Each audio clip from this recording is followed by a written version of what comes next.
Ravi de vous retrouver pour ce nouveau numéro du Dessous des cartons. On commence avec cette photo du 13 décembre 2024. Nous sommes en Syrie et le peuple est en liesse. Il célèbre la chute de Bachar al-Assad sur la place centrale des Omeyyades à Damas, la fin de plus d'un demi-siècle de dictature. Depuis, c'est lui, le nouvel homme fort de la Syrie, Ahmed al-Shara, dont le passé djihadiste inquiète certains, quand d'autres veulent faire le pari d'une Syrie pacifiée avec laquelle les échanges économiques et politiques pourraient reprendre. Défi principal pour le nouveau dirigeant, tenir cette société mosaïque syrienne, divisée en de multiples communautés, des Druzes aux Alaouites en passant par les Kurdes, après des années de guerre au pluriel. Sortons nos cartes. La Syrie est au cœur du Moyen-Orient. Elle a pour voisins la Turquie, l'Irak, la Jordanie, le Liban et Israël. Le territoire syrien est géographiquement très contrasté, avec des steppes et des déserts arides à l'est et au sud-est, et des zones fertiles à l'ouest et au nord, notamment autour de l'Euphrate, qui permettent une agriculture relativement développée. La population est majoritairement arabe, mais le pays abrite d'importantes communautés kurdes, turkmènes, assyriennes et arméniennes. À ce découpage ethnique se superpose un découpage religieux. L'islam sunnite majoritaire regroupe une large partie de la population arabe, mais aussi les Kurdes et les Turkmènes. À leur côté, on trouve des communautés liées au chiisme, notamment les Alaouites et les Ismaéliens, et des Druzes. Et enfin des communautés chrétiennes, arabes, assyriennes ou arméniennes. Avant la guerre civile, cette diversité était tenue sous cloche par le régime répressif des Assad, eux-mêmes issus de la minorité alaouite. Arrivé au pouvoir en 1970 après plusieurs coups d'État, le père de Bachar al-Assad, Hafez al-Assad, à la tête du parti Baas, met en place une dictature à parti unique. Lorsqu'il succède à son père en 2000, Bachar al-Assad est incapable de faire évoluer la situation économique et ne respecte pas ses promesses d'ouverture politique.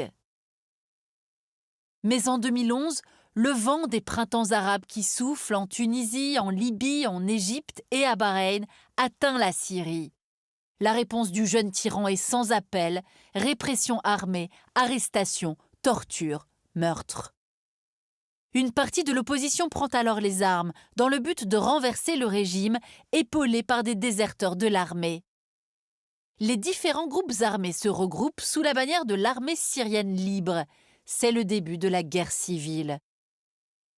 Dès 2012, une large partie du territoire syrien échappe au contrôle de Bachar al-Assad, dont l'armée est épuisée et démoralisée par les désertions. Homs, Idlib ou encore Deir ez-Zor deviennent des bastions de la rébellion. Assad perd de plus en plus de terrain. Ce succès territorial des rebelles attire l'attention et le soutien croissant de puissances étrangères. Plusieurs pays occidentaux, dont les États-Unis, la France et le Royaume-Uni, fournissent un appui logistique, politique et parfois militaire à certaines factions de l'opposition, notamment les Forces démocratiques syriennes, une alliance arabo-kurde. De leur côté, la Turquie, le Qatar, l'Arabie saoudite et la Jordanie deviennent des canaux majeurs de financement, d'armement et de formation d'autres groupes rebelles comme l'ASL. Bachar al-Assad appelle de son côté les alliés historiques de la Syrie à la rescousse, le Hezbollah libanais, l'Iran et la Russie. Le Hezbollah libanais, déjà actif dans les zones frontalières du Liban, va devenir rapidement une force d'élite structurante sur plusieurs fronts, suppléante aux faiblesses de l'armée syrienne. L'Iran, allié de longue date du clan Assad, et qui a fait de la Syrie l'un des maillons de ce que Téhéran nomme son axe de résistance contre Israël, envoie de son côté des conseillers militaires et orchestre le déploiement d'un large réseau de milices chiites transnationales, recrutées principalement en Irak, en Afghanistan et au Pakistan. Malgré ce soutien, Assad peine à reprendre le contrôle du territoire, car un nouveau groupe puissant s'est ajouté aux autres rebelles, l'État islamique, qui entend profiter du chaos pour instaurer son califat. Agrégeant djihadistes syriens et étrangers venus du monde arabe et européen, l'EI s'est emparé de Raqqa en 2014. Mais à partir de 2015, la Russie, autre allié historique d'Assad, qui possède de bases militaires en Syrie, s'implique avec son aviation. Le gouvernement syrien reprend alors les villes d'Alep, d'Homs, de Deraa aux rebelles. Assad regagne également des territoires conquis par Daesh, pris en étau entre les loyalistes et les forces démocratiques syriennes. Si le dictateur semble avoir gagné son pari de se maintenir en place, il est à la tête d'un État dévasté. 6 millions de Syriens ont fui leur pays, dont 2,3 millions pour la seule Turquie. L'économie est en ruine, poussant Assad à se lancer dans la production massive de Captagon, une drogue de synthèse récréative très prisée au Moyen-Orient, faisant ainsi de la Syrie un véritable narco-État. Isolé diplomatiquement, privé de ressources humaines et financières, Assad doit également faire face à une armée de plus en plus démotivée, une situation dont vont profiter les forces rebelles pour relancer les combats contre le régime, et c'est ce qu'on va voir maintenant. En 2021, le pays est divisé en 5 zones. Le centre et l'ouest, contrôlés par Assad et ses alliés. Une poche rebelle au sud, sous la protection des Américains, qui ont installé une base à Al-Tanf. Le nord-est, sous domination des Kurdes. Le nord-ouest, sous contrôle de la Turquie, qui a installé des bases dans la région pour éviter un nouvel afflux de réfugiés et contenir les avancées des Kurdes. Et enfin, la région entourant la ville d'Idlib, où une partie des rebelles vaincus par Assad s'est réfugiée. Progressivement, les différentes factions présentes à Idlib passent sous la direction d'un mouvement unique, Hayat Tahrir al-Sham, littéralement la Commission pour la libération du Levant.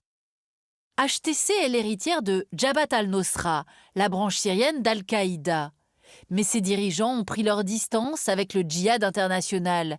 Ils luttent même activement contre les dernières cellules de l'État islamique et ont mis en place un gouvernement qui est parvenu à ramener un certain équilibre. HTC affiche par ailleurs une relative tolérance à l'égard des minorités religieuses locales, notamment les chrétiens et les druzes restés présents dans la région. Novembre 2024, les dirigeants d'HTC, confortés par leur contrôle sur la région, décident de lancer une offensive sur Alep, poumon économique de la région, et d'étendre également leur zone d'influence au sud. À leur grande surprise, l'armée syrienne n'oppose presque aucune résistance, ses alliés traditionnels faisant défection.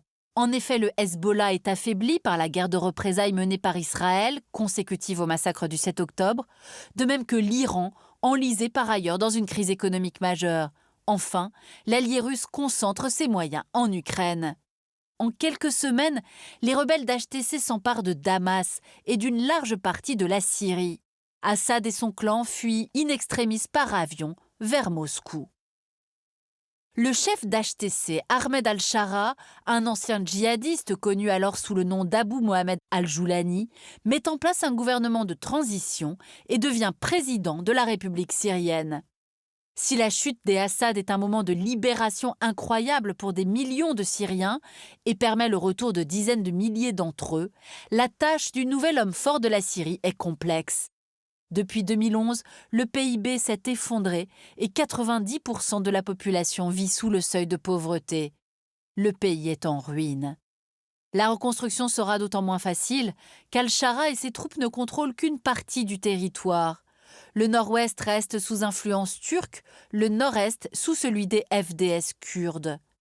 Quant aux Alaouites de la province de Latakia, ils sont passés de la crainte à l'hostilité vis-à-vis du régime après les massacres de civils par certaines factions alliées d'HTC en mars 2025. Le sud du pays, où vit une part importante de la population druze, est également sous tension, suite à des exactions commises par d'anciens combattants de HTC. Des tensions renforcées par les liens historiques entre la communauté druze et Israël. Israël qui a bombardé le territoire syrien en représailles et étendu sa zone d'influence au-delà du plateau du Golan, région syrienne qu'elle occupe depuis 1967. Au niveau régional, l'équilibre à trouver est également complexe.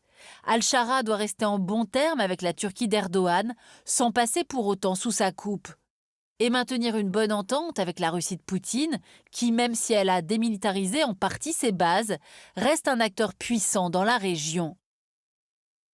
Al-Shara est proche des monarchies du Golfe, lesquelles ont prévu des investissements en Syrie. Al-Shara a également renoué avec les Européens, qui ont levé les sanctions qui frappaient la Syrie. En l'espace de quelques mois, le nouveau président syrien a multiplié les rencontres diplomatiques, en se rendant dans pas moins de 7 pays, dont l'Arabie saoudite et la France. Quant aux États-Unis de Donald Trump, ils ont annoncé la levée des sanctions américaines contre cette nouvelle Syrie. Mais cette décision pourrait s'accompagner d'un retrait des 2000 soldats américains encore présents, une décision qui pourrait bousculer les fragiles équilibres sur place. Voilà pour ce voyage en Syrie, un pays, on l'aura compris, qui écrit une nouvelle page de son histoire après un demi-siècle de dictature Assad, même si beaucoup de doutes demeurent quant à la nature du nouveau régime syrien. En attendant, la levée des sanctions internationales redonne un espoir fou aux Syriens, dont le pays sort exsangue des dernières décennies. C'est notamment le retour des investisseurs étrangers pour la reconstruction des bâtiments et villes détruits pour réparer routes et réseaux électriques. Ainsi, la Syrie aurait attiré près de 16 milliards de dollars d'investissement en 6 mois seulement, juste après la chute de Bachar al-Assad. Pour aller plus loin, cet ouvrage, Histoire de la Syrie du XIVe au XXIe siècle par Mathieu Ray, publié par les éditions Fayard. Ainsi s'achève ce nouveau numéro du Dessous des cartes. Rendez-vous bien sûr la semaine prochaine, même endroit, même heure. Et d'ici là, n'oubliez pas arte.tv et nos réseaux sociaux pour retrouver l'ensemble de nos vidéos. Et abonnez-vous à notre newsletter. À bientôt.